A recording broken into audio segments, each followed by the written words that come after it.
Hello students, let's read the question. If force F, length L and time T are chosen as fundamental quantities, the dimensional formula for the mass is. Okay. So हमें question में क्या दे रखा है कि जो force, length and time है ये सब क्या फंडामेंटल क्वांटिटीज लिए, तो डायमेंशन फॉर्मूला ऑफ मास क्या होगा? मतलब मास को हम मान रहे हैं कि मास हमारा फोर्स, लेंथ और टाइम पे ऐसे डिपेंड कर रहा है, ठीक है। तो हमें बताना है कि डायमेंशन फॉर्मूला क्या होगा in terms of force, length और टाइम। तो मान हमें नहीं पता है कैसे डिपेंड करेगा, तो इसकी मान लेते हैं एक्स पे डिपेंड कर रहा है, इसकी पावर वाई पे डिपेंड कर रहा है और इसकी पावर जेड पे डिपेंड कर रहा है। तो हम पहले एक्स वाई जेड की हमें वैल्यू निकालनी पड़ेगी, तब हम पूरा फाइनल आंसर बता सकते हैं कि जो मास है हमारा किससे डिपेंड कर रहा है।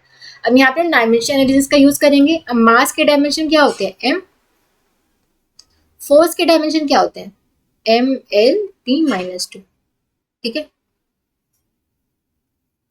फिर हमारा टाइम है, टाइम के डायमेंशन तो कहते हैं टाइम, ठीक है। अब यहाँ पे हम पुट करें, यहाँ पे इसको हम एक डायमेंशनलेस कांस्टेंट के साथ रिप्लेस कर सकते हैं जिसकी कोई डायमेंशन नहीं है। एफ की पावर एक्स, एल की पावर वाई, टी की पावर जेड। अब यहाँ पे डायमेंशन पुट करें, दोनों साइड डायमेंशन तो सेम ही होना चाहिए। एम के डायमेंशन क्या हो जाएंगे? एम, ठीक है। के तो डायमेंशनलेस नंबर है। एफ के डायमेंशन क्या है? M L T minus two to the power X. L के डायमेंशन क्या होगी? एल ही होगी, वाई, और टी के डायमेंशन टी। फोर्स की अगर निकालने ना आते हो, फोर्स की वैल्यू क्या होती है according to Newton second law? Mass into में एक्सेलरेशन होता है। मास के डायमेंशन होंगे एम, एक्सेलरेशन के डायमेंशन क्या होते हैं? L T minus to. तो ये फोर्स के डायमेंशन ऐसे आ जाते हैं, ठीक है। यहाँ से हम पुट करेंगे। अब एम को हम ऐसे भी लिख सकते हैं ना, एम की पावर वन, एल की पावर यहाँ पे कोई है नहीं तो एल की पावर जीरो, टी की पावर जीरो, ठीक है। हम यहाँ पे मल्टीप्लाई करें तो एम की पावर एक्स, एल की पावर एक्स, टी की power minus two x, L की पावर वाई, टी की पावर जेड।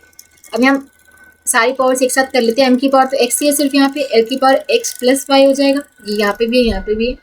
टी की पावर माइनस टू एक्स है और प्लस जेड हो गया, ठीक है। अब दोनों साइड हम क्या कर सकते हैं? डायमेंशन कंपेयर कर सकते हैं। तो एम की पावर यहाँ पे एक्स एम क्या वन है, तो एम की पावर कंपेयर करें तो वन इक्वल्स टू क्या आ जाएगा? एक्स। एक्स की वैल्यू तो आ गई। फिर उसके बाद एल की पावर्स कंपेयर करें तो एक्स प्लस वाई किसके इक्वल आ रहा है? जीरो के इक्वल। तो यहाँ से हम बोल सकते हैं कि एक्स की वैल्यू माइनस वन की, माइनस फाइव के इक्वल होगी। अब एक्स की वैल्यू वन थी तो वाई की वैल्यू कितनी होगी? माइनस वन, ठीक है। वाई की वैल्यू भी आ गई। उसके बाद हम टी के पावर्स कंपेयर करें तो minus two x plus Z किसके इक्वल आएगा? जीरो के इक्वल। टी के कंपेयर करें तो यहाँ से जेड की इक्वल आएगी टू एक्स के इक्वल वैल्यू, और एक्स हमारा वन आया था तो जेड की वैल्यू आ जाएगी टू, ठीक है। ये हमारे आगे तो जो हमारा मास है वो कैसे डिपेंड कर रहा है? फोर्स एंड लेंथ टाइम पे। एक्स की वैल्यू क्या आई थी? वन, तो ये वन आ गया। उसके बाद वाई की वैल्यू कितनी आई? माइनस वन, तो ये माइनस वन, और जेड की वैल्यू आई है टू, तो टी की पावर टू। तो मास हमारा फोर्स, लेंथ और टाइम पे कैसे डिपेंड कर रहा है? एफ की पावर वन, एल की पावर माइनस वन, टी की पावर टू। तो हम देख सकते हैं ये हमारा ऑप्शन डी में दे रखा है, ठीक है। और किसी में से मैच नहीं कर रहा है, सिर्फ ऑप्शन डी में मैच कर रहे हैं। So option D would be the correct answer. I hope आप सबको समझ आया होगा। Thank you so much.